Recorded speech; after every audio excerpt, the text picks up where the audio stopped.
खबर पर बड़ी और सार्थक बहस के साथ हम लेकर हाजिर है आज की पंचायत में हूं आपके साथ रीमा पराशर।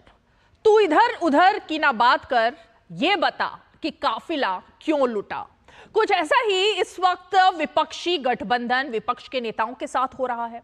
सरकार नहीं बन पाई, मेजॉरिटी नहीं आ पाई, बहुमत का आंकड़ा पार नहीं कर पाए, सरकार बनी नरेंद्र मोदी की, गठबंधन एनडीए का पास हुआ, जनता ने मैंडेट दिया एनडीए को, बीजेपी को, लेकिन इधर उधर की बात करके हर रोज एक नया नैरेटिव कोशिश की जा रही है पैदा करने की। पूरे चुनाव में हमने देखा कि पहले संविधान को लेकर के एक नैरेटिव बनाया गया कि संविधान खत्म हो जाएगा, संविधान खत्म हो जाएगा, और अभी भी चुनाव के नतीजे आ चुके हैं, सरकार बन चुकी है, मिशन मोड में काम शुरू हो चुका है, लेकिन अभी भी ये नैरेटिव खत्म होने का नाम नहीं ले रहा। दूसरी तरफ राहुल गांधी जब रायबरेली गए, वायनाड गए, वहां जाकर उन्होंने कहा कि अगर मेरी बहन प्रियंका गांधी वाड्रा वाराणसी से चुनाव लड़ती तो 3 लाख से नरेंद्र मोदी को हरा देती। तो भाई सवाल तो यही खड़ा होता है ना कि आखिर उनको रोका किसने था। और अगर प्रियंका गांधी वाड्रा इतनी मजबूत प्रत्याशी थी, नेता थी, तो इसका मतलब आप अपनी पार्टी के जो अध्यक्ष हैं अजय राय, उनको तो बहुत हल्के में ले रहे हैं कि उनमें इतना दम ही नहीं था कि वो चुनौती दे पाते, तो उनको आपने चुना क्यों था। अपनी ही पार्टी के नेताओं को डिमीन किया जा रहा है, हल्के में लिया जा रहा है, तो इससे मनोबल पार्टी का क्या उठेगा, क्या कार्यकर्ता कुछ समझ पाएंगे। तो ये तमाम सवाल तो कांग्रेस पार्टी के लिए खड़े होते हैं। लेकिन दूसरी तरफ समाजवादी पार्टी की तरफ से खबर यह है कि अखिलेश यादव अब दिल्ली ही आएंगे, यानी लोकसभा की जो सीट है वो उन्होंने रखी है, विधानसभा की सीट से इस्तीफा दे दिया है। तो चुनौती क्या वो यहां पर आकर एनडीए को देंगे, बीजेपी को देंगे, या फिर कि सीधे राहुल गांधी के नेतृत्व को देंगे, क्योंकि यूपी में तो किसी का सिक्का अगर इंडी अलायंस में चला तो वो अखिलेश यादव रहे, तो बिग बॉस तो वही हुए। तो क्या उनका नेतृत्व राहुल गांधी स्वीकार करेंगे, ये भी सवाल खड़ा होता है। तो जरा आज इस नैरेटिव को भी तलाशने की कोशिश करेंगे कि लगातार सोशल मीडिया पर, चाहे वो महंगाई का मुद्दा हो, हकीकत से परे आंकड़े देना, परिवारवाद का मुद्दा हो, हकीकत से परे आंकड़े देना, संविधान का मुद्दा हो, हकीकत से परे आंकड़े देना, और उसके बाद एक और नैरेटिव जनता के बीच ले जाने का मकसद और मतलब अब क्या है। इस पर बेहद ही खास मेहमान हमारे साथ जुड़ेंगे, लेकिन जरा उन बयानों पर नजर डालते हैं जिसकी वजह से आज ये मुद्दा चर्चा में रहा।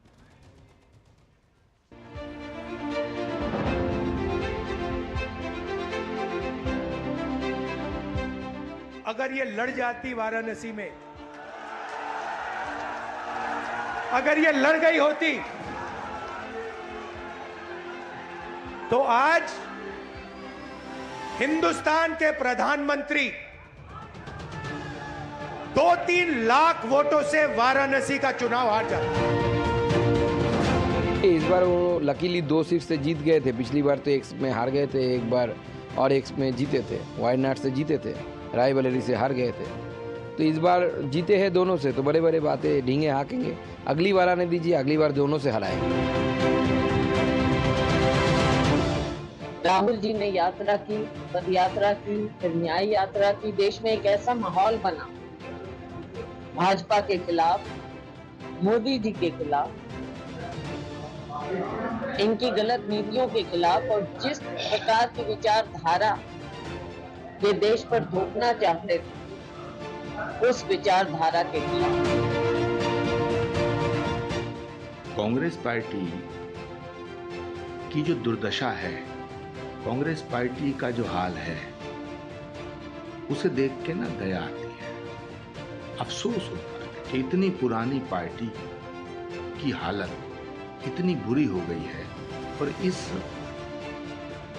के लिए, इस बर्बादी के लिए ना नरेंद्र मोदी जिम्मेदार हैं, ना बीजेपी जिम्मेदार है, ना कोई और जिम्मेदार है। इस बर्बादी के लिए पिछले 15 सालों में जो कांग्रेस की बर्बादी हुई है, निरंतर ग्राफ गिरता जा रहा है। अगर कोई एक व्यक्ति जिम्मेदार है तो राहुल गांधी जी हैं। ये परिवारवादी राहुल गांधी जी और तेजस्वी यादव जी कहीं न कहीं जनता ने इनको नकारा है, और ये डरे हुए हैं, इसलिए इस तरह के बयान दे रहे हैं। देश के प्रधानमंत्री ने कहा है कि परिवारवादी लोकतंत्र के लिए खतरा है।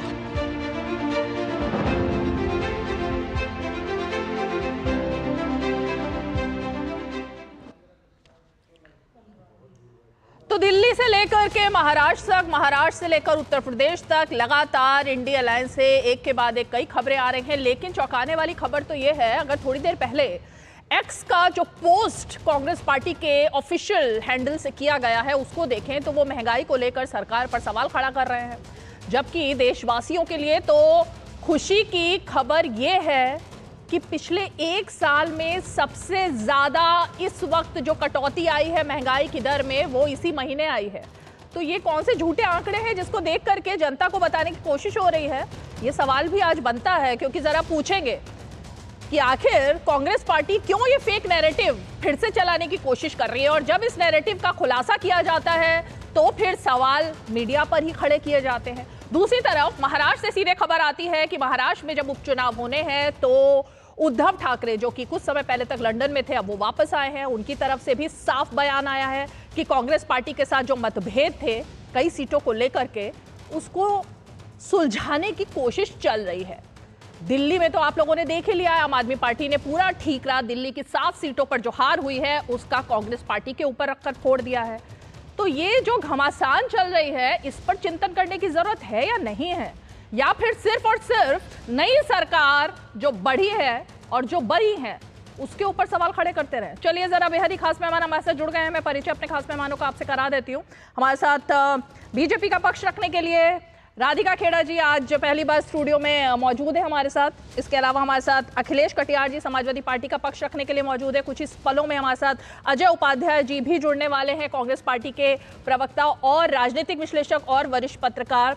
राजकिशोर तिवारी जी भी हमारे साथ स्टूडियो में मौजूद हैं। अजय उपाध्याय जी जुड़े, लेकिन अखिलेश कटियार जी, मैं आप ही से पहला सवाल जरा करना चाहूंगी। अब तो तय हो गया है कि दिल्ली अखिलेश यादव जी कूच कर रहे हैं, उन्होंने अपना विधानसभा का जो सीट है वो छोड़ दी है। तो क्या हम ये माने कि ये जो चुनौती है अब राहुल गांधी के लिए होगी, क्योंकि बिग बॉस, बिग ब्रदर तो वही है ना, उत्तर प्रदेश के अखिलेश यादव, और उन्हीं के वोटों का फायदा कांग्रेस पार्टी को हुआ। नहीं तो चुनौती से नहीं समझा मैं, वो ठीक बात है कि जनता उत्तर प्रदेश की सबसे बड़ी पार्टी और देश की तीसरी सबसे बड़ी पार्टी जनता ने समाजवादी पार्टी को बनाया है। लेकिन ये चुनौती कहां से लग रही है? हम साथ मिलके काम किए हैं, साथ मिलके चुनाव लड़े, जनता ने हमें भरपूर साथ दिया है। हमारे जिन मुद्दों को लेके हम जनता के जो सवाल थे उनके बीच में हम गए, तो जनता ने हमें साथ दिया। तो मुझे तो चुनौती रीमा जी कहीं नहीं लगती, कहीं नहीं है। तो राहुल गांधी बिग ब्रदर मान रहे हैं अखिलेश यादव को या नहीं मान रहे हैं? अब राहुल गांधी जी के बारे में मैं आपको कैसे बताऊंगा? अरे गठबंधन तो आप ही का है, गठबंधन तो आप ही का है। ये जवाब, इस पे जो जवाब राहुल जी देंगे, और यहाँ पे बड़े और छोटे की बात नहीं है, क्योंकि हम श्रेष्ठता की जो संस्कृति है हम उसमें भरोसा नहीं करते, हम साथ चलने में भरोसा करते हैं रीमा जी, और हम साथ चलेंगे। हाँ। और जनता के सवालों को संबोधित करेंगे। ठीक है, इससे पहले कि मैं राधिका जी का रुख करूं, लेकिन एक और सवाल आप ही से है अखिलेश जी। प्रमोद तिवारी कांग्रेस के नेता, उन्होंने अभी एक बड़ा बयान दिया। उन्होंने कहा कि बसपा अगर हमारे साथ होती तो हम एक भी सीट बीजेपी को जीतने नहीं देते, और हमने पूरा आकलन कर लिया है। तो एक तरीके से ये सब जो हुआ है, बसपा का कितना रोल है? ये तो मतलब आपका सारा क्रेडिट तो वो बसपा को दे रहे हैं कि बसपा के ना होने की वजह से बीजेपी को सीटें मिल गई हैं। नहीं, ठीक है, तिवारी साहब की अपनी राय है, और सब नेताओं के अपने अपने ओपिनियन होते हैं, अपना अपना परसेप्शन होता है, अपने अपने व्यूज होते हैं। हम ये मानते हैं कि उत्तर प्रदेश की जनता ने माननीय अखिलेश यादव जी के नेतृत्व पे भरोसा किया है। अखिलेश यादव जी ने जो वादे किए, आप जो उनके मुद्दे लड़ने की बात कही, जो संविधान और लोकतंत्र और आरक्षण पे जो बयान आए, तो उन पे कहा कि ये अधिकार हम लुटने नहीं देंगे। इस बात पे जनता ने हमें साथ दिया, और हम जनता की आवाज, ये लड़ाई संसद में लड़ेंगे। तो संविधान तो बचा ही रहा ना, संविधान कहाँ लुट गया? संविधान में लुटने का, जो संविधान में जो आम जनमानस के अधिकार है, हाँ, उनको वो हक मिले। जो संविधान ने रिप्रेजेंटेशन, आरक्षण जो दिया है, आरक्षण जमीन पे उतरे, उन पे लूट ना हो, उन पे ठगी ना हो अधिकारियों की। जो फंडामेंटल राइट्स है, जिनको कुचल के आंदोलन जब कोई करते तो उन्हें आंदोलन जीवी कहते हैं आप। जब किसान देश में आए तो आप कीले ठोक दे, हम कोई आपको विदेशी रखते हैं क्या? तो उस तरीके की तानाशाही और दादागिरी हम नहीं होने देंगे। आरक्षण के साथ, जन अधिकारों के साथ और जन सरोकारों के साथ ये वादा हम जनता से किए हैं और 5 साल उसके लिए लड़ाई लड़ेंगे। राधिका खेड़ा जी, ये संविधान वाला जो मुद्दा है ये अभी भी खत्म होने को तैयार नहीं है। विपक्ष अभी भी संविधान हाथ में ले लेकर इसको मुद्दा बना रहा है और अभी अखिलेश जी भी इस बात को फिर से दोहरा रहे हैं कि संविधान को बचाने की लड़ाई हम लड़ते रहेंगे। ये नैरेटिव जो बनाया गया, क्या आपको लगता है कि उसकी काट आप लोगों के पास नहीं आ पाई अभी भी? सबको पहले नमस्कार। देखिए, एक झूठ का जंजाल जो इंडिया अलायंस और उनके साथियों ने बुना, उससे उनको थोड़ा बहुत फ़ायदा हुआ, क्योंकि उन्होंने कई जगह जाके बार बार एक झूठ बोला रिपीट मोड पे कि हम संविधान बदलने जा रहे हैं, हम संविधान बदलने जा रहे हैं भारतीय जनता पार्टी, लेकिन ऐसा कुछ नहीं था। लेकिन अभी जो सबसे मुद्दा, अभी ये जितना भी संविधान लेकर घूम ले और देश की जनता को चुनाव के नतीजों से पता चल गया और अब धीरे धीरे ये भी समझ आ रहा है कि ऐसा कुछ नहीं होने वाला था। लेकिन अभी असल मुद्दा क्या है? अभी देखिए, जैसे आप बता रहे हैं कि अखिलेश जी दिल्ली आ गए, अब असल मुद्दा तो झगड़ा तो अब शुरू होगा। अभी जो असली फूट है, अभी तक जो इंडिया अलायंस चल रहा था, देखिए एक साथी इनका निकल के जा चुका है। आम आदमी पार्टी ने कह दिया अब हमारा कांग्रेस से कुछ लेना देना नहीं है। दीदी वैसे ही कभी कभी आंखें दिखाती रहती है, बीच बीच में वो साथ है नहीं है कोई नहीं जानता।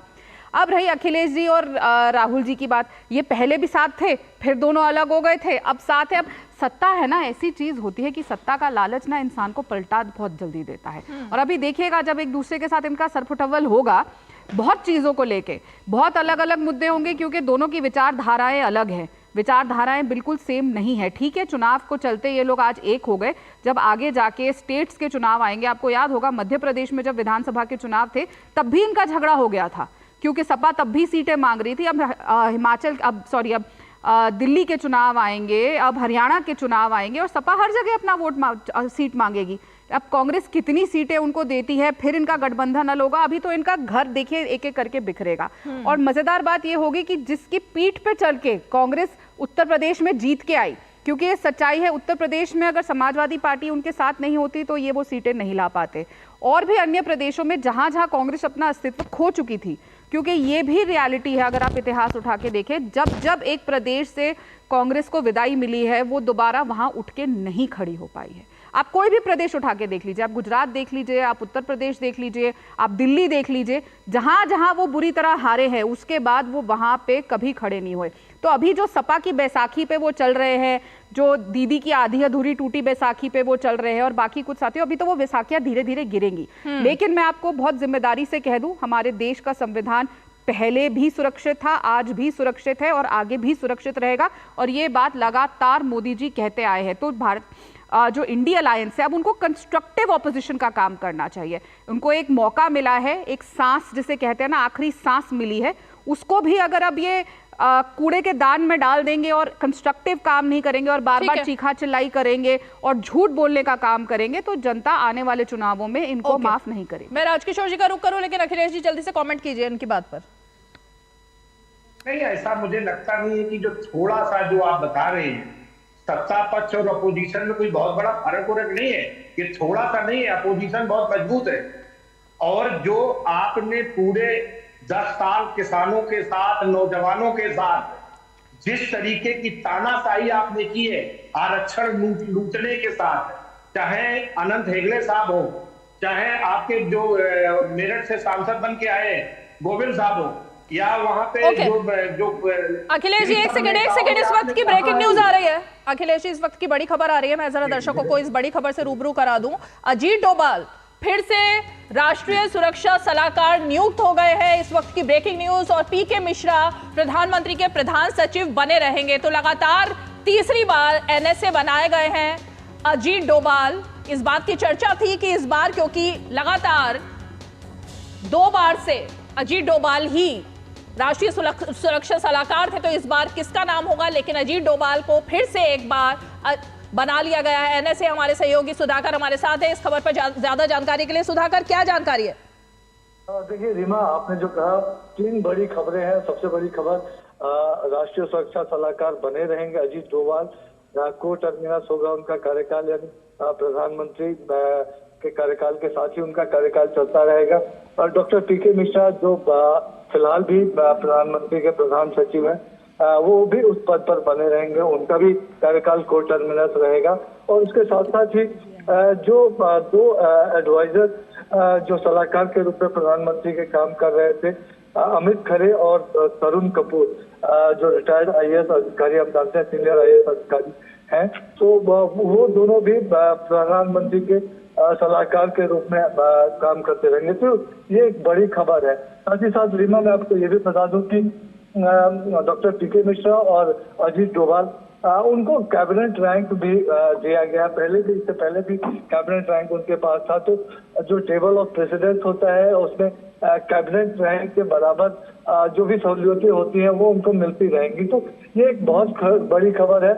और खास तौर से एक बात जो लगातार मंत्रिमंडल के गठन के बाद से इस नियुक्ति में भी सामने आ रही है कि प्रधानमंत्री ने जो एक कंटिन्यूटी है उसको बरकरार रखा है। बीते 10 वर्षों में जिस तरह से हर मोर्चे पर सरकार ने काम किया है वो और तेज गति से आगे बढ़ सके और देश को चाहे तीसरी सबसे बड़ी अर्थव्यवस्था बनाने के लिए कोशिशें हों या एक तरह से सुरक्षा व्यवस्था को और जो पुख्ता बनाने के लिए जो उपाय बीते 10 वर्षों में हुए, चाहे नक्सल मोर्चे पर बात करें या आज जो सबसे शांत पूर्वोत्तर क्षेत्र हो, तो उन तमाम मोर्चों पर बात करें, तो इस वजह से मुझे लगता है कि कंटिन्यूटी एनएसए के रूप में और डॉक्टर पीके मिश्रा के रूप में उसको बनाई गई है। नीमा सुधाकर, अजीत डोभाल जी की अगर हम बात करें तो लगातार हमने देखा उनके टर्म में चर्चा में वो हमेशा रहे थे, और इस वक्त जबकि आज हमने देखा कि प्रधानमंत्री ने पाकिस्तान को लेकर और तमाम जो मुद्दे राष्ट्रीय सुरक्षा को लेकर एक बड़ी अहम बैठक भी ली थी, इन सबको लेकर क्या जानकारी है?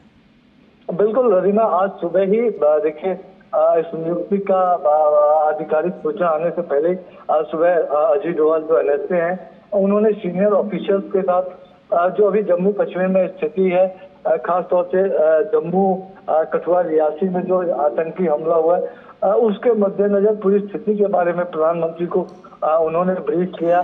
किस तरह के काउंटर टेरर मेजर्स लिए जा रहे हैं, आतंकरोधी अभियान कहां तक पहुंचा है, उसके बारे में पूरा ब्रीफ किया। प्रधानमंत्री ने भी उनको निर्देश दिया कि जो फुल कैपेबिलिटीज है, जो पूरी क्षमता है हमारी आतंकरोधी अभियान की ताकत की, उसका इस्तेमाल किया जाए। उन्होंने गृह मंत्री अमित शाह से, क्योंकि वो अरुणाचल के दौरे पर थे, अरुणाचल में शपथ ग्रहण था आज, तो उनसे बात की। एलजी मनोज सिन्हा से भी प्रधानमंत्री ने बात की थी। लेकिन ये दोनों चारों नियुक्तियां आप कह सकते हैं बहुत बड़ी नियुक्तियां हैं और सरकार के कह सकते हैं कि अगर कहे कि जो बहुत मूलभूत लोगों में, जो बहुत आवश्यक लोगों में, तो ये वो नियुक्तियां हुई हैं। तो निश्चित तौर पर एक सीधे तौर पर कहा जा सकता है कंटिन्यूटी को बरकरार रखने की और जो कोशिशें अभी चल रही हैं हर मोर्चे पर वो और तेजी से आगे बढ़े, उस मकसद से की गई। चलिए, बहुत बहुत शुक्रिया इस तमाम जानकारी के लिए। और जरा वापस लौटते हैं अपनी खबर की तरफ। ब्रेक पर जाने से पहले हम जरा बात कर रहे थे, राधिका खेड़ा जी आपने जवाब दिया, अखिलेश जी कंटिन्यू कीजिए और उसके बाद राजकिशोर जी।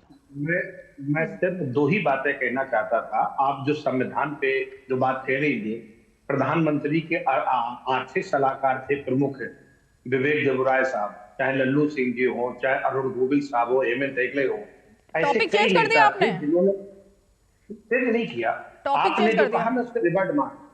तो आपने संविधान को लेके जो देश में डिबेट हुई थी उस पर लेके मतदान हुआ भाजपा के खिलाफ। आरक्षण में आपने जो लेटरल एंट्री की जो व्यवस्था लेके आए जिससे दलित पिछड़ों का हक मारा गया, आरक्षण खत्म किया। अरे सर, इसी पर तो जवाब दिया राधिका खेड़ा जी ने, इसी पर ही जवाब दिया ना, इसी पर ही तो जवाब दिया, इसी नैरेटिव पर तो जवाब दिया, फिर भी आप वही बात कह रहे हैं। नहीं, राधिका खेड़ा जी ने एक बात कही थी कि छोटा सा विपक्ष, मैं बता रहा हूं कि 250 सीटों का विपक्ष है, ये छोटा सा विपक्ष नहीं है। अच्छा जी, संसद में 250 सीटें हैं अपोजिशन की, आप हमसे सिर्फ 20-25 सीटें ज्यादा लेके सरकार चला रहे हैं। मजबूत अपोजिशन की जो कामना थी वो आज संसद में है। मजबूत अपोजिशन तो अभी संसद का सत्र शुरू होगा तभी पता लगेगा ना, अभी कैसे पता लगेगा? अभी तो अलग अलग सूर्य दिखाई दे रहे हैं, अभी तो सूर्य अलग है सबके, तो कहां मजबूत दिखाई दे रहा है? मुझे लगता है कि ये मजबूत अपोजिशन दिखेगा, सुर तो चलते रहेंगे लेकिन अपोजिशन मजबूत रहेगा। ठीक है, अजय उपाध्याय जी जुड़ गए, लेकिन राजकिशोर तिवारी जी मैं आपका रुख करूंगी। पहले हम उत्तर प्रदेश की बात करें। उत्तर प्रदेश से जिस तरह के बयान आ रहे हैं उन बयानों को आप कैसे देखते हैं, क्योंकि अलग अलग सुर, अलग अलग बातें, अलग अलग नैरेटिव।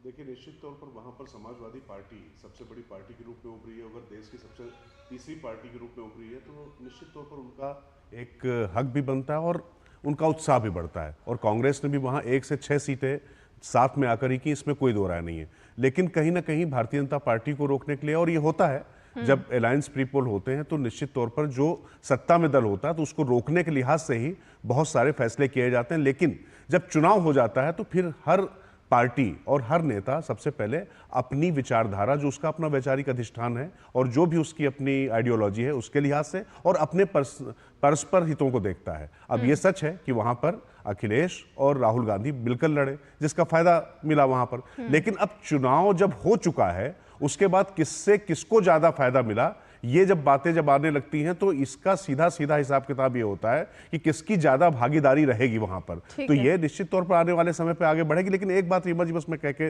यहां पर कहूंगा, चुनाव हो चुका है, चुनाव के दौरान संविधान का नैरेटिव रखा गया, भारतीय जनता पार्टी की तरफ से कुछ और विषय रखे गए। लेकिन अब चुनाव के बाद आज जिस तरीके से मलयालम और तमिल को लेकर राहुल गांधी का बयान दिया गया, वो मुझे लगता है थोड़ा सा जो इस देश में भाषाई जो एक वो रहा है, गैप रहा है, उसको उधेड़ने की कोशिश नहीं की जानी चाहिए, क्योंकि निश्चित तौर पर इसका बहुत ज्यादा नुकसान हुआ है। और खास तौर से आप देखिए कि महात्मा गांधी की मूर्ति वहां तोड़ दी गई, इटली में खालिस्तानियों ने तोड़ दी। तो जब आप बयान देते हैं तो ये चुनाव चलते रहेंगे, सत्ता पक्ष प्रतिपक्ष चलता रहेगा, लेकिन ऐसी चीजें नहीं होनी चाहिए जिससे इस तरीके की चीजों को, घटनाओं को बढ़ावा मिले। अजय उपाध्याय जी, एक गाने की फेमस लाइन्स है ना, मैं और मेरी तन्हाई अक्सर ये बातें करते हैं, तुम होती तो ऐसा होता, तुम होती तो वैसा होता, मेरी मौसी के अगर मूछें होती तो वो मामा होता। तो रायबरेली, बनारस, प्रियंका गांधी लड़ती तो ऐसा होता, नहीं लड़ी तो वैसा हुआ। तो अजय राय जी तो बेचारे आप सोच ही रहे होंगे ना कि भाई मेरे होने से क्या नुकसान हो गया, वो चिंतन में चले गए होंगे मुझे लगता है इस बयान के बाद। और प्रियंका गांधी को रोका किसने था? जब आपने लाइन बोली तो मुझे लगा कि प्रधानमंत्री जी के लिए बोल रही है। लगातार कांग्रेस ऐसी, नेहरू जी वैसे, गांधी जी ऐसे, राजीव गांधी ऐसे, इंदिरा गांधी वैसे, जो करते रहते हैं। हम लोग का वो चरित्र नहीं है और ना वो तासीर है। हाँ, ये जरूर है, एक एक्सपेक्टेशन पार्टी की तरफ से जरूर रहता है कि जो व्यक्ति 1.5 लाख वोट के अंदर में आ गया, निश्चित तौर पे यदि और प्रोमिनेंट और मजबूत कैंडिडेट होता तो क्यों नहीं दिया? परिस्थिति थी, ठीक है, वो परिस्थिति थी, पार्टी का अपना डिसीजन था। अजय राय जी लड़े, एक बात होती है, नेता अपने हिसाब से आकलन करता है। ये बात तो बहुत सारे लोगों ने बहुत जगह कहा है, वायनाड में फलाने होते तो फलाने हो जाते, पर सामने वाले ने भी नहीं दिया, प्रश्न वहां भी आ सकता था। और लोग कहते हैं, ये चर्चाएं होती है। अब बात आ रही है कि जो पूरे डायनेमिक्स में आज जो आपका ये टॉपिक है कि भाई विपक्ष का क्या मामला है, विपक्ष में क्या राड़ होगा। विपक्ष का काम क्लियर है, विपक्ष को जनता ने और पक्ष को, दोनों को जो आशीर्वाद दिया है, जनादेश 2024 का स्पष्ट है कि मोदी जी को जो अहंकार और मैं खुदा हूं, खुदा से नीचे उतरना है, उनको अहंकार का शहंशाह नहीं बनना है और सबको लेके चलना है। जो जनादेश है, गठबंधन की ये सरकार इस देश ने लोगों को दी है। विपक्ष को कहा है कि आपको रहना विपक्ष में है, धीरे धीरे आपको अपनी मजबूती के साथ, चूंकि आपको संख्या बल ज्यादा दी है, तो सरकार यदि कोई गलती करती है तो पार्लियामेंट से लेकर और सड़क तक जनता के मुद्दों पर आपको अपनी आवाज उठानी है। हम वही काम करेंगे, हम बहुत क्लियर हैं। कांग्रेस पार्टी, विपक्ष समेत इंडिया गठबंधन स्पष्ट है, इसीलिए हमने सरकार बनाने का कोई कवायद नहीं की। नहीं, हो भी नहीं सकती थी ना सरकार, तो बन भी नहीं सकती थी। कवायद करते तो क्या होता, सरकार कैसे बन जाती? नहीं, वही तो मैं कह रहा हूं कि जब बात ऐसी है जो हमें मिला, ये तो वही जो मैंने एक्चुअली लाइन बोली थी वो इस पर भी लागू होती है। ये बात जरूर है कि मोदी जी को जरूर एक बार पार्लियामेंट्री बोर्ड का, बीजेपी के पार्लियामेंट्री पार्टी का जो बोर्ड का मीटिंग है उसको जरूर करना चाहिए था, और तब उनको समझ में आती कि भाजपा के लोग, जो सबसे बड़ा दल है भाजपा, उसका नेता मोदी जी होते या कोई और होता। अरे सुनिए ना अजय जी, मैं राधिका खेड़ा जी से जवाब लूं, लेकिन क्या वायनाड रखेंगे या रायबरेली रखेंगे, इसके लिए कांग्रेस पार्टी तय करेगी या राहुल गांधी तय करेंगे? बहुत अच्छा प्रश्न है ये। अरे कौन तय करेगा? अरे सुनिए ना, नरेंद्र मोदी के लिए तो बीजेपी की मीटिंग होनी चाहिए थी, लेकिन वायनाड और रायबरेली के लिए कौन तय करेगा? हाँ, आंसर सुनिए। नरेंद्र मोदी जी को ये अवसर नहीं है कि देश की जनता ने 3-3 लाख 4-4 लाख वोट से 2 जगह जिताया। अच्छा, तो निश्चित तौर पे जिसको आशीर्वाद दिया है उसके लिए तय करना आसान भी नहीं है। ओके, हमें दोनों हमारे लिए परिवार है। ये बात वाकई हमारे लिए भी बहुत कठिन हो रहा है कि कौन से परिवार को कितना आत्मीयता, दोनों जगह अपार जन समर्थन। मतलब अगर 1 लाख से जीतते हो तो कांग्रेस पार्टी तय करती, क्योंकि 3 लाख से जीते हैं तो राहुल गांधी तय करेंगे। ये लॉजिक है। 4 लाख 3 लाख से नहीं, मतलब 3 लाख 4 लाख अलग अलग सीट की बात कर रही हूँ। 4 लाख हाँ, लगभग 4 लाख। तो इसलिए राहुल गांधी तय करेंगे, वरना पार्टी तय करती। राहुल गांधी नहीं, राहुल गांधी नहीं, आज भी पार्टी ही तय करेगी। अच्छा। लेकिन ये भी तय है कि सांसद के नाते उनको वहां चुनाव लड़ा था दोनों जगह, तो उनकी भी सहमति और उनकी भी असहमति का ध्यान रखा जाएगा। और सबसे ज्यादा वहां के जनमानस का ध्यान रखा जा रहा है, इसीलिए दोनों जगह हो गए हैं। राधिका खेड़ा जी जवाब, अच्छा आपकी बात का ही जवाब दे रहे राधिका जी। मतलब क्योंकि इतना बड़ा मार्जिन है तो राहुल गांधी ने एक तरीके से मार्जिन बढ़ाया, तो उनको तय करना है। की बात की है, अच्छा ठीक है, पार्लियामेंट्री बोर्ड की बात की है कि लोकतंत्र की बात जो होती है चुनाव में, जैसे कि अभी चुनाव हुआ तो सबसे बड़े दल के नेता का चुनाव भाजपा करती तो ज्यादा अच्छा होता।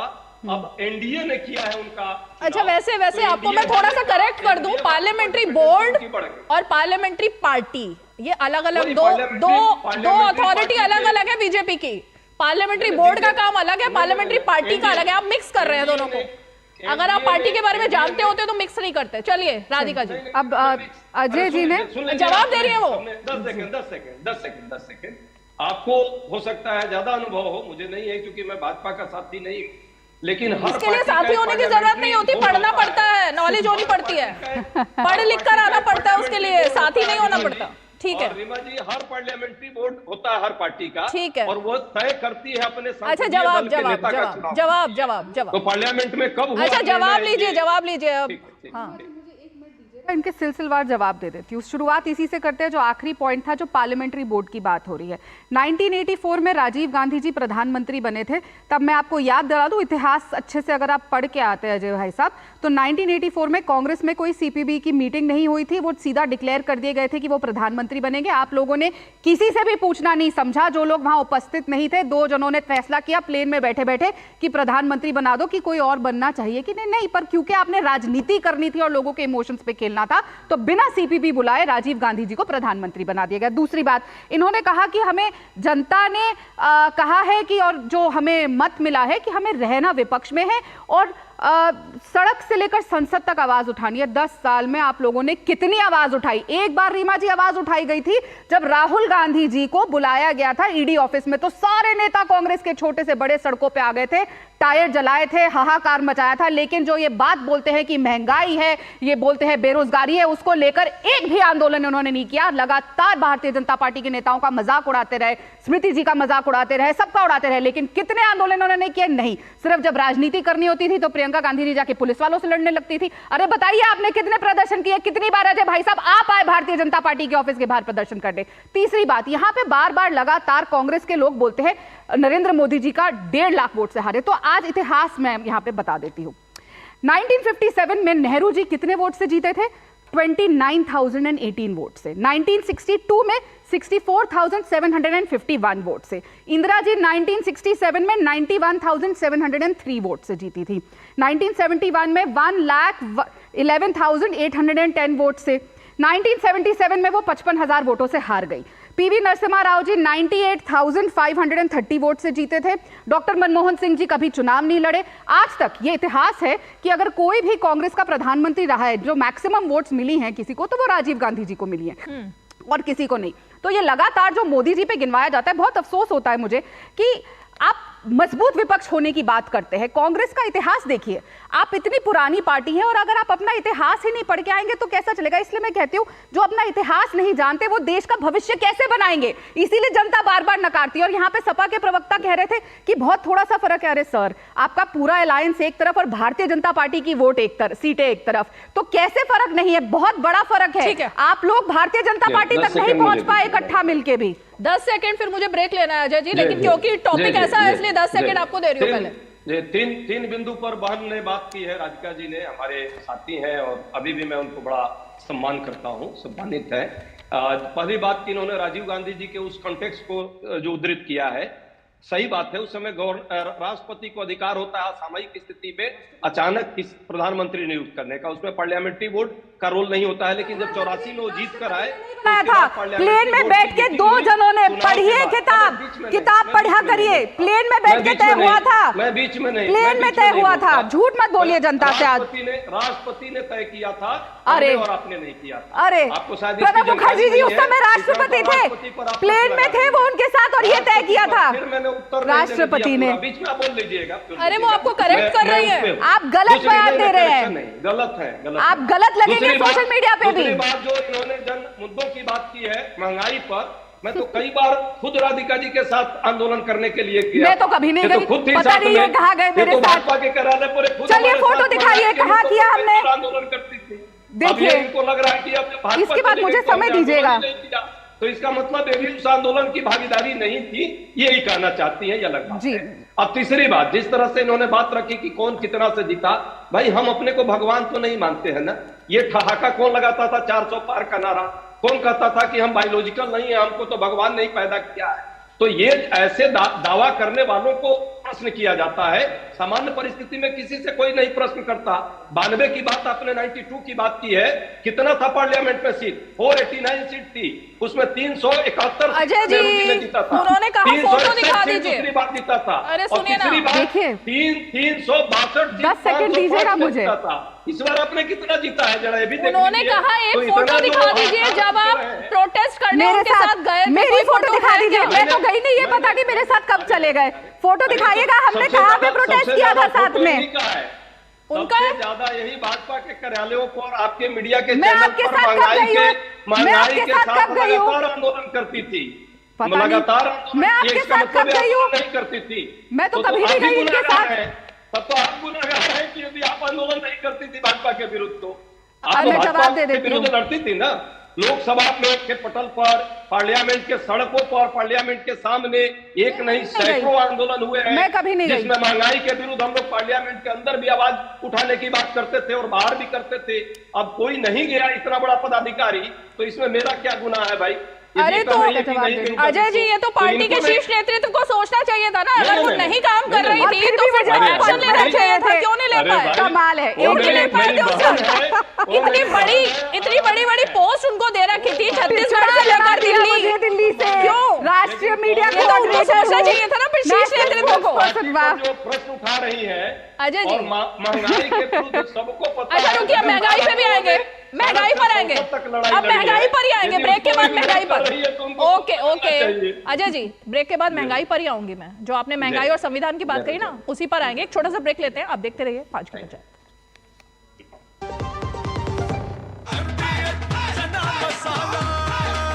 अब छोलिया हो या लोबिया, सफेद चने या काले चने, सब कुछ मजेदार बने। घुटना, कंधा या कमर, चाहे जैसा हो दर्द, डॉक्टर ऑर्थो आपको देता है दर्द से पूरी आजादी। ये कोई टेम्पररी पेन किलर नहीं, आयुर्वेदिक औषधि है। बात जब पीढ़ियों के लिए बनने वाले घर की हो तो जिम्मेदारी बड़ी हो जाती है। गैलेंट समझता है ये जिम्मेदारी। अब डबल एम रिब्स के साथ गैलेंट एडवांस TMT रीबार, निर्माण का रियल हीरो। लाल रंग इसका अपार, तीखा कम है फिर भी स्वाद। MDH कश्मीरी।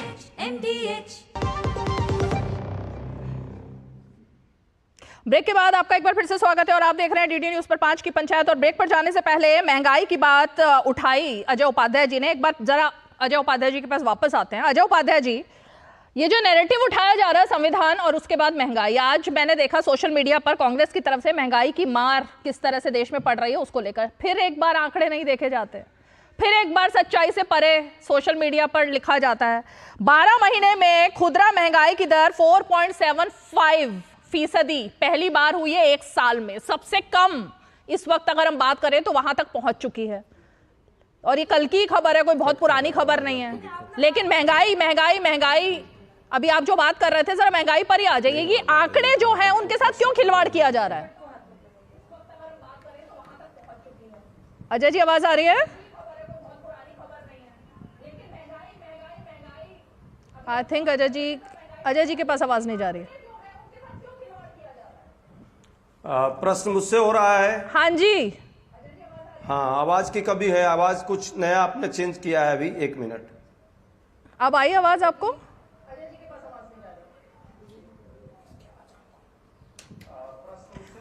हाँ हाँ, आवाज तो आने लगी। महंगाई दर की चर्चा आपने किया है रीमा जी, मैं बात करूं? जी हाँ हाँ, अब आ रही है रीमा जी, आवाज आ रही है मेरी आपको? बोलिए अजय जी। आपकी आवाज नहीं आ रही है। पहली बात की 8.6% अभी भी खुदरा महंगाई दर है, जो कंज्यूमर प्राइस 4.75% है। खाद्य सुरक्षा से संबंधित 4.75% खुदरा महंगाई की दर है। आप सबने देखा है आरबीआई का क्या कहना है। आरबीआई का कहना है कि हमको जो है उसको 2 से 4 के बीच लाना है टोटल। नहीं, खाद्य अरे भाई, महंगाई की दर है, लेकिन खाद्य वस्तुओं का महंगाई दर क्या है? खाद्य वस्तुओं का महंगाई दर जरा देखिए, मात्र 0.01% कम हुआ है। खाद्य वस्तुओं का जो आम आदमी को उसकी जरूरत है, महंगाई से सबसे ज्यादा पीड़ित कोई हो रहा है तो खाने पीने के वस्तुओं से। तो और आरबीआई का ओवरऑल जो आकलन है, उसका मानना है कि हमको उसको कम से कम 4 से नीचे लाना है। मेरा कहना वो था ही नहीं, मैं आंकड़ों पर बात ही नहीं कर रही, मैं तो ये बात कर रही हूँ नैरेटिव जो फेक बनाने की कोशिश होती है, सबको पता है कि क्या हाल है पूरे देश में। अजय जी, पेट्रोल डीजल का दाम बहुत कम हो गया, अजय जी देश में आवाज नहीं जा रही है, कमी में चलना पड़ता होगा। खाने का तेल कम हो गया, दाल का महंगाई दर कम हो गया। अजय जी, आप तक लगता है आवाज नहीं जा रही, मैं जरा ठीक कराती हूँ, 1 मिनट, आप तक आवाज नहीं जा रही, एक बार हम ठीक कराते हैं। लेकिन अखिलेश कटियार जी, मैं आप ही के पास आना चाहूंगी। आपके जो अलाई है ना, आपने उनसे एक बार पूछा था, जब संविधान की किताब हाथ में लेकर के, संविधान की कॉपी हाथ में लेकर के वो घूमते थे और अभी भी घूम रहे हैं, कि सबसे पहली बार संविधान संशोधन किसने किया, किस आधार पर किया, प्रेस की आजादी को खत्म किसने किया, संविधान का संशोधन करके प्रेस पर लगाम किसने कसी, लगातार ये काम किसने किया? तो ये सवाल तो पूछा होगा जब बैठक होती होगी कि हम एक नैरेटिव चला रहे हैं, संविधान। तो जरा बताइए, पूछा था? अनम्यूट कीजिए। जब संविधान के साथ या देश की आम आवाम के खिलाफ कांग्रेस फैसले लेती थी, तो समाजवादी उनके खिलाफ भी आवाज उठाने में पीछे नहीं रहते थे। रीमा, जो क्षेत्रीय दलों का उदय हुआ था, वो एक विशेष दौर में जब कांग्रेस की सत्ता थी, तो उनकी भी खिलाफत हम लोग करते थे।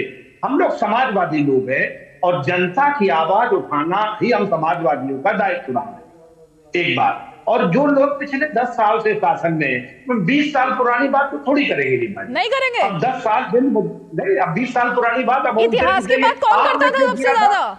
नहीं, अब 10 साल में जो आपने इस देश पे आपातकाल जैसी स्थिति थोप रखी है, आपके नेता दरवाजे पे बोल रहे हमें संविधान खत्म करना है, मुझे नया संविधान लाना है। आप तो उन मुद्दों पे क्या जनता के बीच में नहीं जाएगी? आप नौजवान की बात नहीं कर रहे हैं, हर जगह पे हर मुद्दे खत्म किए जा रहे हैं, आंदोलन करने नहीं देते। किसान आता है तो आप उसे खालिस्तानी कहते हैं, आप कहते हैं विदेशी ताकतें आंदोलन करा रही है। तो हम तो उन मुद्दों पे लड़ाई लड़ते रहे और उन मुद्दों पे चुनाव। फिर से वही नैरेटिव, राजकिशोर तिवारी जी, फिर से वही नैरेटिव। खालिस्तानी ये शब्द कहां से आया भाई? मुझे तो कहीं दिखाई नहीं दे रहा हाल के दिनों में। अब इतिहास, और मुझे बहुत अच्छा लगा कि अखिलेश जी ने आपातकाल का ही इस एग्जाम्पल लिया इस सरकार को कटघरे में खड़ा करने के लिए। अब आपातकाल किसने लगाया था, क्यों लगाया था, उसके बाद क्या हुआ था? अब इतिहास पर तो आप बात ही नहीं करना चाहते ना अखिलेश जी। राजकिशोर जी जवाब देंगे। दरअसल मुझे लगता है कि ये जब इतिहास को समय समय पर राजनीतिक दलों को रिविजिट करते रहना चाहिए और वो करना भी चाहिए। जहां तक ये विपक्ष की बात और सत्ता पक्ष की बात, तो विपक्ष का जो काम है वो निश्चित तौर पर सवाल उठाएगा। लेकिन जो बात ये आ रही नैरेटिव बनाने वाली, देखिए संविधान को लेकर जो बार बार बातें कही जाती हैं, मुझे लगता है कि कितनी बार केंद्र शासन लगाया गया, जरा राज्य सरकारों, मोदी के 10 सालों में कितनी बार लगाया गया और कितनी बार कांग्रेस के समय में लगाया गया, किसकी सरकारें बर्खास्त की गई। तो मुझे लगता है कि ये सब जो चीज़ें, बातें जो होती हैं, निश्चित तौर पर इस पर भी ध्यान देना चाहिए। और संविधान संशोधन की जो बात की जा रही है, अगर मंडल कमीशन नहीं आता, पिछड़ों को आरक्षण अगर ना मिला होता, तो कई बार जो संशोधन होते हैं वो फायदे के लिए भी होते हैं, लेकिन संविधान बदल दिया जाएगा, संविधान की चीजें कर दी जाएंगी। मैं फिर, चूंकि अजय उपाध्याय जी यहाँ पर बैठे हुए हैं, फिर इस बात पर ध्यान देना चाहूंगा, चुनाव खत्म हो चुका है, चुनाव के बाद अब सरकार बन चुकी है। विपक्ष का काम निश्चित तौर पर सत्ता पक्ष पर सवाल उठाना है, लेकिन जिस तरीके से आज राहुल गांधी ये एक गलत परंपरा, वहां पर गलत तरीके से बातें कर रहे थे कि आपको मलयालम नहीं बोलने दी जाएगी, आपको तमिल नहीं बोलने दी जाएगी। आप जरा सोचिए कि किस तरीके से इस जो भाषाई अस्मिता और जो भाषाई एक तरीके से जो एक जो विखंडन हुआ उससे कितना नुकसान हुआ है। इस पर रिएक्शन ले लेते हैं। मुझे लगता है कि ये बहुत खतरनाक बात है, इस पर थोड़ा सा देखना चाहिए। ये क्या सोच समझकर बयान दिया गया था या एक बार फिर से फूट डालो शासन करो वाला स्लोगन यहाँ पर आता है? अजय जी, किसने मना किया तमिल बोलने से? पूरे देश को पता है कि, देखिए पूरे देश को पता है आरएसएस और भाजपा क्या, उसका क्या एजेंडा है। आरएसएस का क्या एजेंडा है? पूरे देश में एक प्रधान होना चाहिए, मतलब एक व्यक्ति का शासन होना चाहिए। पूरे देश में एक कल्चर होना चाहिए, एक व्यक्ति होना चाहिए, एक भाषा होनी चाहिए। खान पान में आप देख ही रहे हैं, कोई चीज नहीं पहन पाए, उसकी बाहुलता पर प्रश्न लगाने का काम कौन करता है? इसमें कहने की जरूरत नहीं है। जो वैचारिक आधार भाजपा का है, हालांकि बात है कि आजकल उस आधार को भाजपा मानने को तैयार नहीं है। खुद ने आरएसएस को डिजोन कर दिया है और आरएसएस के लोग भी परेशान होकर के भाजपा पर प्रहार थोड़ा बहुत कर रहे हैं। अच्छा। लेकिन सवाल का जवाब नहीं मिल रहा। क्या वैचारिक आधार है? तमिल बोलने नहीं देंगे, तेलुगु बोलने नहीं देंगे, मलयालम बोलने नहीं देंगे, ऐसा बयान बीजेपी से किसने दिया था? अच्छा ये बताइए, भाजपा का वैचारिक आधार क्या है? आरएसएस की बात को भाजपा नहीं मानती है? अरे भाई, मलयालम नहीं बोलने देंगे, राजकिशोर जी ने कहा। भाषा होनी चाहिए, एक भाषा होनी चाहिए। पर आई नहीं रहे आप। अजय जी, भाषा का नहीं मतलब अजय क्या जी, होता है? अजय जी, मैं वही पॉइंट पर आ रहा हूं। अजय जी, भाषा एक होनी चाहिए तो क्या मतलब है इसका? नहीं अजय जी, बाकी अजय जो जी, संवैधानिक भाषाएं हैं उसको खत्म करो।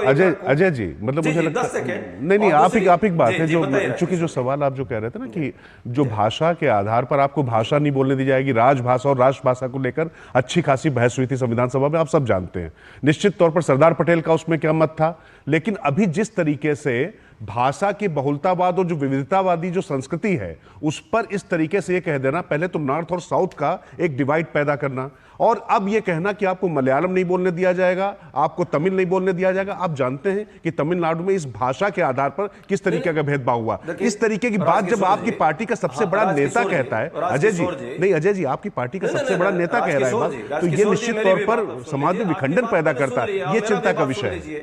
आपकी बात बड़े सम्मान से सुना, अब उसका उत्तर सुनिए। सच्चाई को आप भी जानते हैं। आप यदि जिस तरह के आपके विचार वैचारिक आधार दिख रहे हैं, आप भाजपा को भी जानते होंगे और आरएसएस से भी आप जुड़े होंगे। मैं भी हो सकता है नहीं, अजय जी, लेकिन ये तो सच्चाई है। आरएसएस से नहीं मुझे बोलना पड़ेगा, रीमा जी, मुझे एक मिनट बोलना पड़ेगा।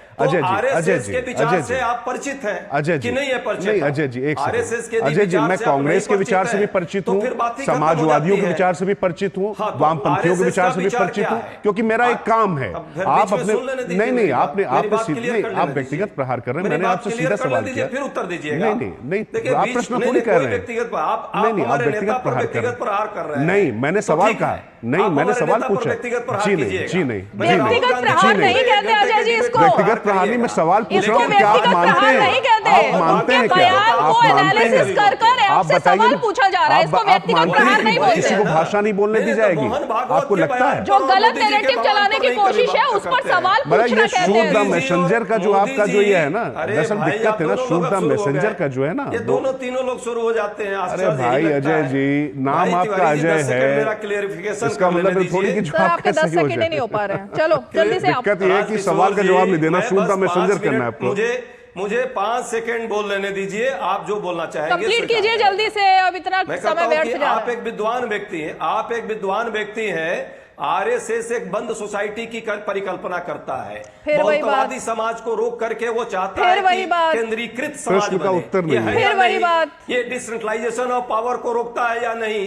संविधान को बदलने के लिए एक नहीं कई उनके आरएसएस क्या करता है क्या नहीं करता, उसका इस सवाल से क्या संबंध है? पहली बात। पार्टी के हैं। दूसरी बात, आरएसएस को जानने के लिए उसको पढ़ना पड़ेगा। किसके कॉन्टेक्स्ट में बोल रहा है? उसको पढ़ना पड़ेगा आरएसएस को जानने के लिए। भाई हमारा काम ही पढ़ना है।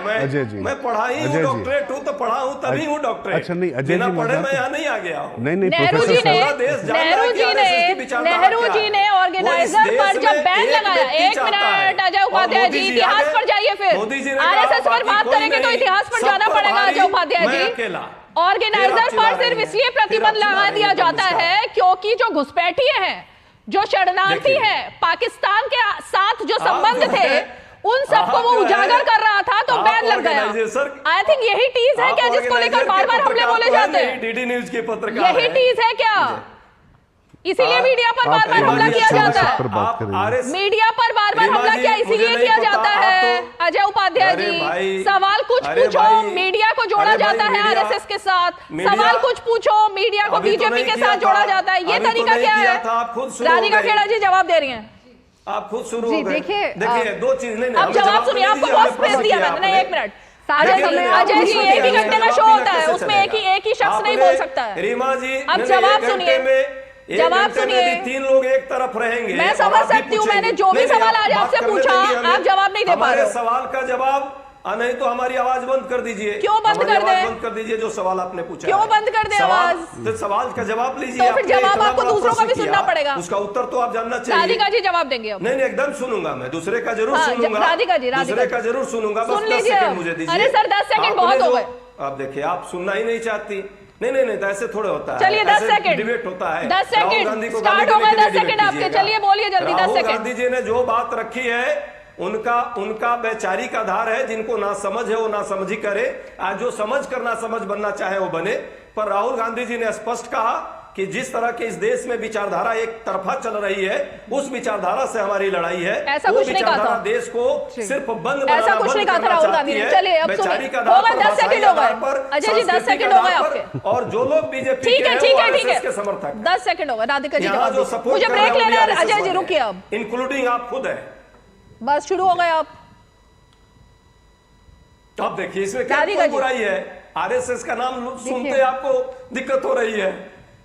मुझे आपके नैरेटिव पर दिक्कत हो रही है, और जिस तरह से आप हर रोज शो में आकर के हमले बोलते हैं उससे मुझे दिक्कत नहीं है, लेकिन देश को गुमराह कर रहे हैं इससे मुझे दिक्कत है, और वो हम करने नहीं देंगे। चलिए राधिका जी जवाब दीजिए। लोकतांत्रिक है, बहुतावादी है।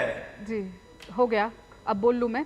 देखिए रीमा जी, आपको क्यों हैरानी होती है ये लोग जिस तरीके से मीडिया पे प्रहार करते हैं? राहुल गांधी पिछले 10 साल से मीडिया को चापलूस, अभी वायनाड में भी चापलूस बोल के आए, तो उनके जो प्रवक्ता है, उनके जो पिदी है, उनको सेम ही लाइन लेनी पड़ेगी। कोई और ऑप्शन नहीं है। मीडिया पे प्रहार करना, गलत लाइन लेना, लोगों के बीच में भ्रम फैलाना। और यहाँ पे कहा जा रहा था कि व्यक्तिगत प्रहार कर रहे हैं हमारे नेता पे। अरे आपके नेता रोज देश की अखंडता पे प्रहार करते हैं, रोज डिवाइड करने का कोशिश करते हैं देश को, रोज देश में नफरत फैलाने की कोशिश करते हैं। नफरत के बीज बोने गए थे वो वायनाड में, वो वायनाड जिसने उनको गोद लिया जब वो रायबरेली, 1 मिनट मैं आपके बीच में नहीं बोली, जो वायनाड है रीमा जी, उसने राहुल गांधी जी को गोद लिया जब वो अमेठी हारे। आज उसी वायनाड को राहुल गांधी जी छोड़ने जा रहे हैं। देखिए ये तो उन्होंने वायनाड के साथ हिसाब किया, तो सोचिए देश की जनता के साथ क्या करेंगे। लेकिन खैर, आप जो बोल रहे थे कि भारतीय जनता पार्टी की क्या विचारधारा है, मैं आपको बता दूं, भारतीय जनता पार्टी की विचारधारा राष्ट्रवाद है, राष्ट्रीय एकता है, लोकतंत्र है, ये मेन स्तंभ है और राष्ट्रीय एकता है। और हम आपकी तरह नहीं कि बोल रहे हैं कि यहाँ पे मलयाली नहीं बोलने दी जाएगी, तमिल नहीं बोलने दी जाएगी। और इसीलिए अब साउथ में हमारी सीटें बढ़ रही है, केरल में भी हम सीट जीत के आए हैं, और आप उस केरल जिसने आपकी इज्जत बचाई उसको छोड़ने का काम कर रहे हैं। खैर वो आपके व्यक्तिगत राय है। राहुल गांधी जी की तो आदत है, कभी अमेठी छोड़ देते हैं। और मजेदार बात है, देखिए लोग अमेठी के लिए भी ना, रीमा जी मुझे तो आज तक समझ नहीं आ रहा जिस तरीके से सेलिब्रेशन कर रहे हैं कि देखिए स्मृति ईरानी जी को हरा दिया, लेकिन सच्चाई ये है कि अमेठी ने ऐसा जवाब दिया कि राहुल गांधी जी को हराया और उनके ही जो असिस्टेंट रहे उनको जिता दिया, लेकिन राहुल गांधी जी को नहीं जिताया।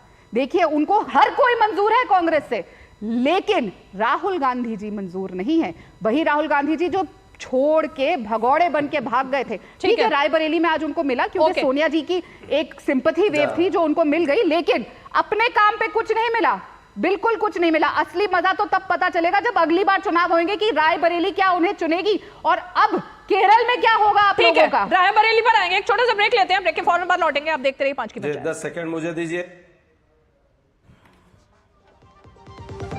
जीरा से प्यास बुझाए, डाइजेशन के लिए मस्त, शरीर में नमक पानी का बैलेंस बनाए।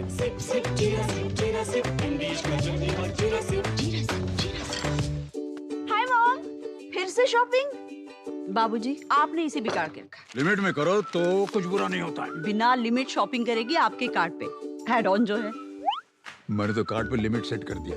अच्छा, इसके फायदे ये हैं कि रिस्क कम हो जाता है और अगर फ्रॉड भी हुआ तो तुरंत बैंक को बोल दीजिए, नुकसान कम।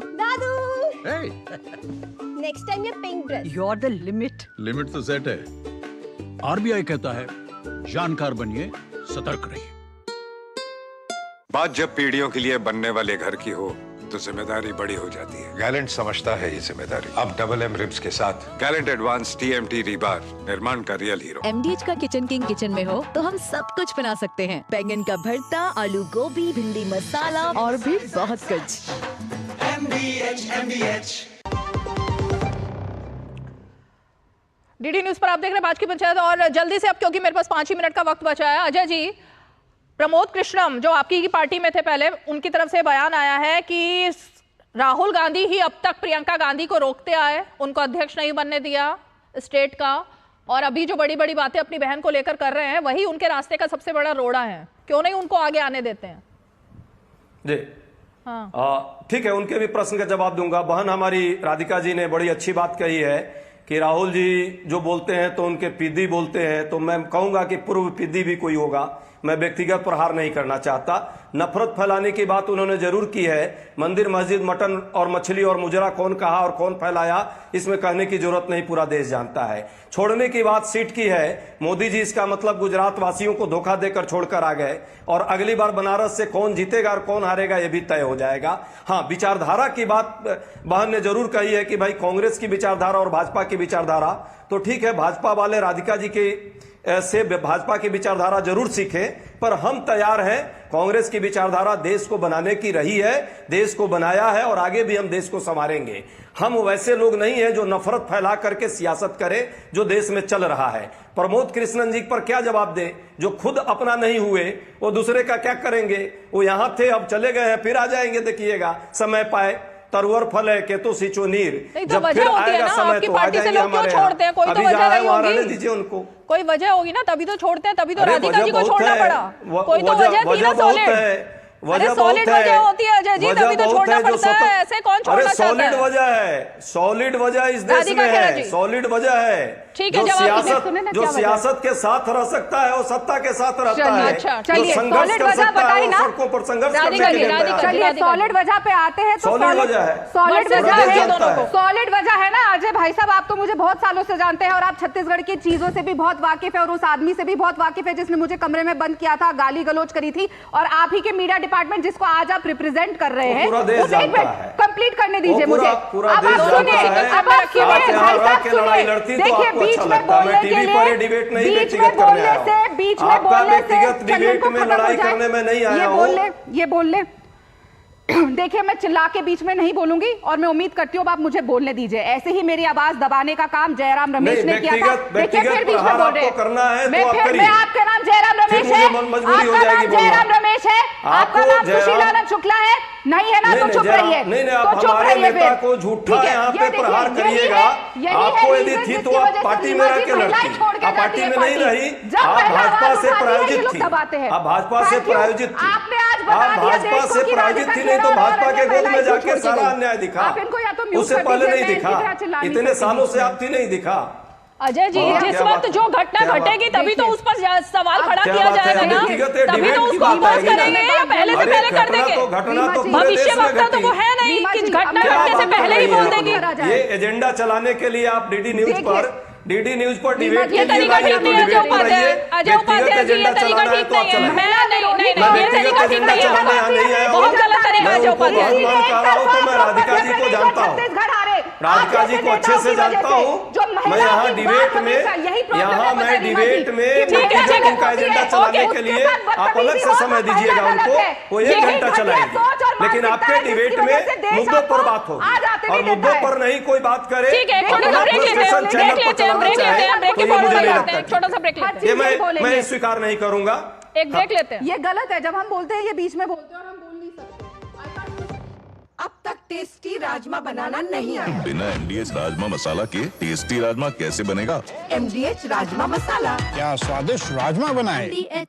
डॉक्टर ऑर्थो ऑयल के रेगुलर मसाज से जॉइंट हेल्थी रहते हैं, और अगर प्रॉब्लम बहुत पुरानी है तो डॉक्टर ऑर्थो कैप्सूल्स साथ लेना ना भूलें। अब दर्द भी घुटने टेकेगा। बात जब पीढ़ियों के लिए बनने वाले घर की हो तो जिम्मेदारी बड़ी हो जाती है। गैलेंट समझता है ये जिम्मेदारी। अब डबल एम रिब्स के साथ गैलेंट एडवांस TMT रीबार, निर्माण का रियल हीरो। पाव भाजी पाव भाजी को फेवरेट बनाता है MDH पाव भाजी मसाला। MDH पाव भाजी मसाला। MDH बनाए पाव भाजी लाजवाब।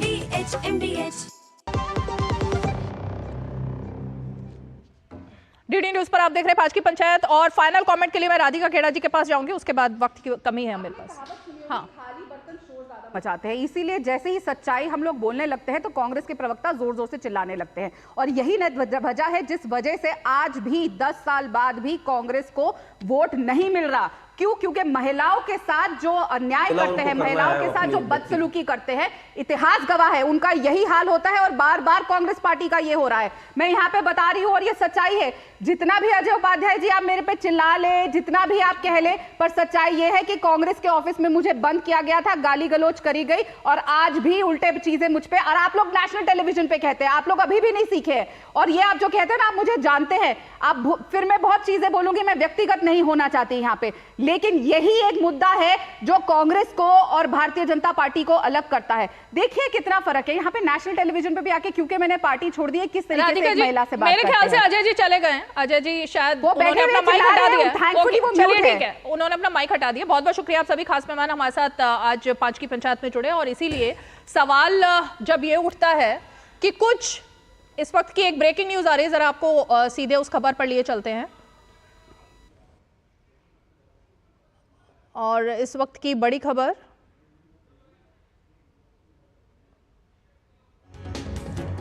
प्रधानमंत्री मोदी का जो कि इटली दौरे पर है, एक बड़ा बयान सामने आया है। प्रधानमंत्री मोदी, उनकी तरफ से कहा गया है कि 7 शिखर सम्मेलन के लिए कर रहा हूं इटली की यात्रा।